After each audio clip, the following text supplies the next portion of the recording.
up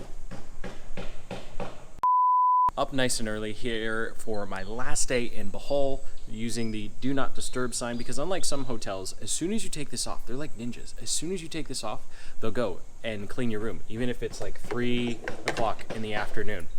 So getting up early to meet with my business partner, Jesse, and I literally have 20 minutes to stuff myself at the buffet.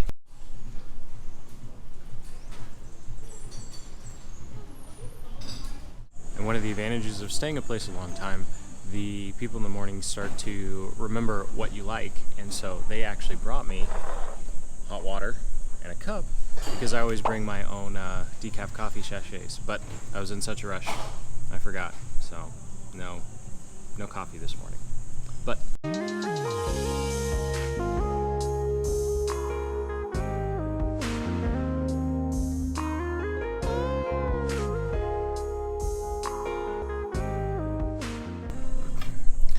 and with less than 60 seconds to spare, I gotta run back to the room. So the fastest way to travel? Nope, still 5 minutes late. Yo, sorry about that. What is going on? I mean, we're on the home stretch here, so just, oh no.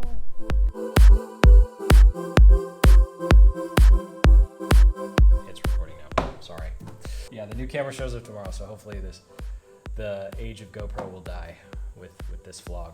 All right, sounds good, bro. Bye. Nice. And just like that, for the next quarter, we've figured out all of our plans. And so he had some ideas, I had some ideas. We kind of went back and forth, looking at the pros and cons. And one of the things I really like about having someone else to work with, especially Jesse, is he does a really good job of playing devil's advocate. And me, for the most part, I'll listen to someone's idea, and then unless there's like a huge gaping hole, just be like, yeah, okay, that sounds good. Just go ahead and go for it. Well, he can pick out the little details and say, yeah, well, if you do this and this at the same time, it may or may not work. And so it works out a lot better. So now that we have our projects for the next, 3 to 4 months, we're actually doing it on 4 months, just because the last quarter is always a little wonky, where you don't actually do a whole lot during December because most of your team members want to have the last 2 weeks off. And so I always find Q3 and Q4 planning kind of merge together, because you try and plan out almost the rest of the year so that everyone can have that 2-week chunk of time where they can actually be with their families or do what they actually want at the end of the year, as opposed to, me pinging them a couple days before Christmas. Hey, did you finish the script? Because I'm weird, and Christmas Eve I'm recording a bunch of videos. So you always have to, make sure that you plan ahead so people can have their time off. That was a really long-winded way of just saying, make sure you plan so people can have time off on the holidays that they actually care about. So with that, it's time for me to not actually work yet. No, I'm not actually going to do any real work yet. First, I'm going to plan about how I'm going to do my real work, and then finally get started on that. But normally Gantt chart planning and resource management on how much time people need for each one of the projects takes like hours, if not days. So that is what I get to do next. And after 3.5 hours of everyone's favorite Gantt charts, finally have a good handle on how the next quarter is going to look. And one of the things I constantly struggle with when it comes to project planning is figuring out what is the minimum amount I have to do in order for someone else to get started. So sometimes what I'll do is I'll actually break up a project into 3 or 4 different parts, simply so that I can spend 3 to 5 hours on something, and then that allows me to give it to someone else on the team. And then I'll come back 2 or 3 weeks later when I have more time to kind of fix it up and do what I want. So I even, during project planning, look at it as done is better than perfect, because especially when you're just starting to learn how to delegate, which is something that I'm still learning how to do. I'm still can be overly controlling. Yeah, that case in point, right? Case in point, it's hard for me sometimes to not go all out the first try and say, okay, I gotta have everything under the sun, as opposed to, okay, you know what? Why don't we just spend 2 or 3 hours compiling all the information, write a quick summary of the result that we're trying to achieve or what we're looking for, and then see if the person can actually do it. And most of the time I'm pleasantly surprised where someone, people can't think for themselves, and I just tend to be overly OCD. You probably don't have that issue, but it's been long enough, so time to grab some pizza for the last time, because it's my last full day here in Bohol, and then back to project planning instead of checking out the beach. So that's sometimes how things goes. But hey, at least I get to enjoy the awesome view for a little bit before we go back into spreadsheets.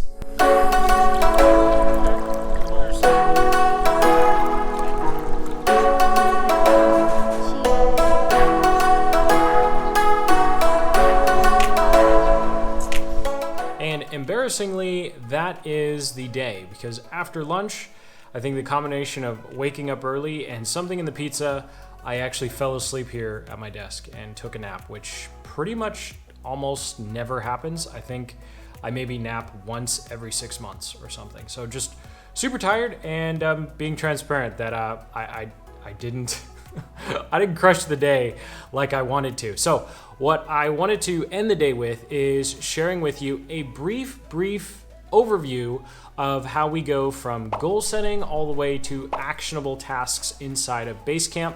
And I'll actually split it into two. So I'll show you what I do now, and then I'll show you what I used to do when I was a solopreneur. I'm going to focus on the what and not necessarily the how.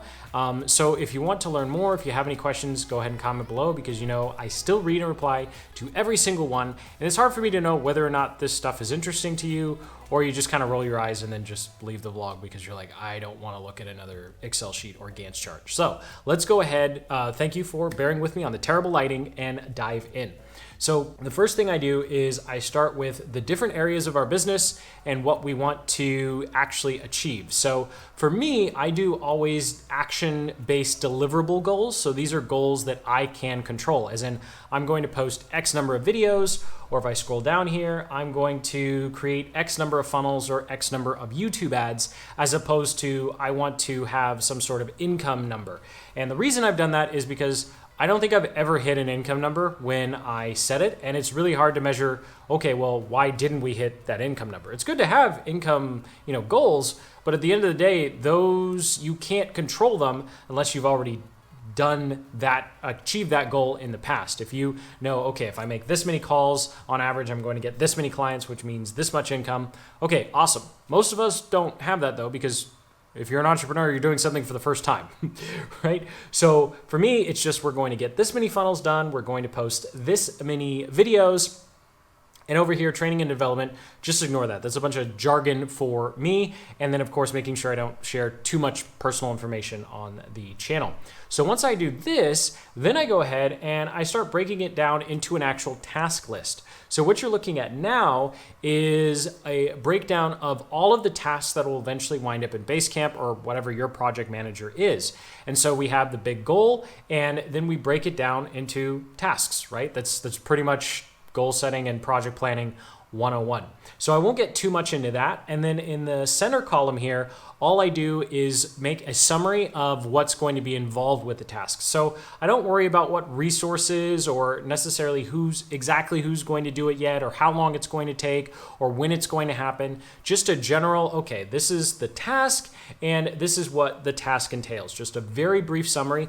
And I find that this is really helpful to do before jumping into time blocking or Gantt charts or even Basecamp, because it is really, really simple. You say what the task is, the summary, and then maybe who's going to do it, which is the last column, the two letters and a number. And this just helps keep you really, or keeps me, oh my gosh, you can tell I'm tired.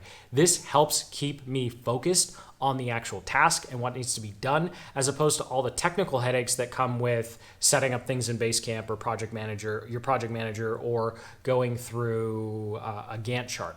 So then once we have this is where the split happens. So in the past, before I was fortunate enough to have a team and I was just getting started, I would go into my time blocking at this point. So I would start looking at the projects and the tasks I had, and I would start putting them on my calendar, figuring out when can I get these done, because it's so much better to be frustrated with not having enough time than being disappointed that you didn't get everything done. because the frustration energy is much more positive than the disappointment energy. And you also, it's just so easy to look at that task list and go, I can do it all. I can do everything. I'm just going to start crushing it one by one by one. And then there's no sort of milestone or benchmark for how much you expected yourself to complete and by when. And the other reason I think it's really important to either time block or Gantt chart, which I'll show you in a second, is it just helps you track your progress over the quarter or over whatever period that you went through. So what you're looking at now is my frame. These are my stones, if you will. This is what needs to be done irrespective of our goals, just to keep things afloat. This is what has to be done. And now I'm going to have to fill in the free time throughout the week and figure out how I can get all those extra goal things in that are on top of our normal business operations, like making videos or doing some client work or meetings. And so that's how I did it as a solopreneur. Now that I have an actual team working with me and helping get everything done, I go into Gantt charts. So this is a really, it looks more complex than it actually is. All it is the same list that's in the strategy, this strategy template. So I just take the names of all these tasks and I drop them into my list of tasks here, and they're just OCD organized. And then I start deciding when they're actually going to be done and what week they're going to be done. And the reason I start doing it this way is because not all the tasks are going to be done by me. So I need to be able to see what I'm doing versus what other people are doing. And so that's where you can see TF1 is actually me, and then CM1 is somebody else. And if I were to open all these other up, you'd see a bunch of other codes for everyone else on the team. And the other reason that I've started to do things this way is, if we scroll down, is inside of Excel, it's really easy for me to make a quick formula like this and automatically pull in how many estimated hours I have for someone, because it's really easy. I don't know why Escape's not working here. Come on, computer, work with me. And it's really easy to overbook yourself and overbook other people. So this way I can easily see the hours, how they're creeping up or creeping down, depending upon what I plan on doing this week. So as an example, this first week here, I'm already at 49 hours, and I know that particular week, I don't have 49 hours. I might be able to squeeze that in 2 weeks from now, week number 3. And so that also helps start planning things with my own time blocks, and then of course, other team members as well. And then finally, if we come in here, you'll see that there's a little link to Basecamp. That is where I will, oh, nope, this is the example. So once I have all of this out, then I will go into Basecamp and I'll start creating the tasks and checklists. And if I were to click on schedule here, the summary information is the exact same information that was in the strategy template. So when it comes time to actually do this task, I have a little bit of information. Of course, you can always add more during this process, but that's just a super basic general overview of how I go from goals to actionable things inside of Basecamp. And I know this might seem like an arduous process because, number one, I still think it's an arduous process. Number two, it takes a significant amount of your time.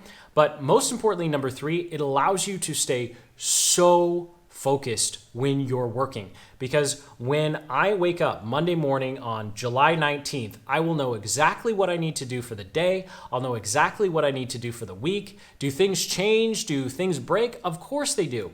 That's just part of life in general, not just business, part of life. But when I am operating, I can 100% focus on whatever task is in front of me and know that it's directly tied to the goals that I've already set. And I never in the middle of the day have that thing where, oh, what should I work on? What's the most important thing to work on? There's no decision making as to what to do next, and that gives you a tremendous amount of energy to pour into what you're supposed to do right now. So thank you so much for watching. Sincerely hope you got some value out of this video, even though I pretty much just went from breakfast to the room to lunch and the room again, and I didn't get a chance to go to the beach or swim. So thank you so much for watching. Sincerely, we got some value. I know I already said that. I'm really tired. So until the next, keep building the business you love.